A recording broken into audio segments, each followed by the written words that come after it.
Alright, today we're going to be looking at finding Taylor or Maclaurin series, but specifically for e to the power of x, sine x, cosine x, and then 1 over 1 plus x.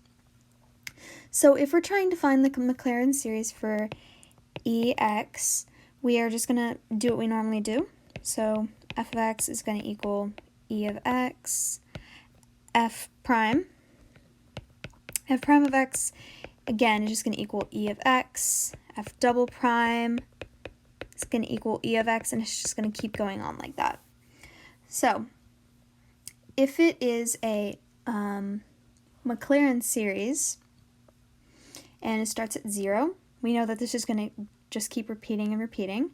So we can say that for the Maclaurin series, it's going to be n equals 0 to infinity xn over n factorial, because if we plug in 0, it's just gonna equal 1, so it's gonna be 1 plus 1 times x, and then it's gonna be 1 okay, even better, 1 times x squared over 2 factorial. So it's just going to keep going on and on like that. So that's how it's going to end up like that. If it is a Taylor polynomial and it doesn't start at 0, we're just going to plug that in. N equals 0. X minus c to the power of n over n factorial. And then for the other series such as sine of x and cosine of x,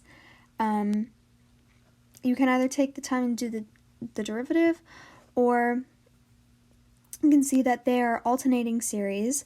So for sine x, it's going to be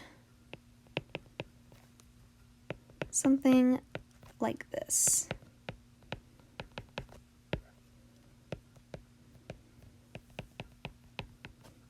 And then it's just going to keep alternating.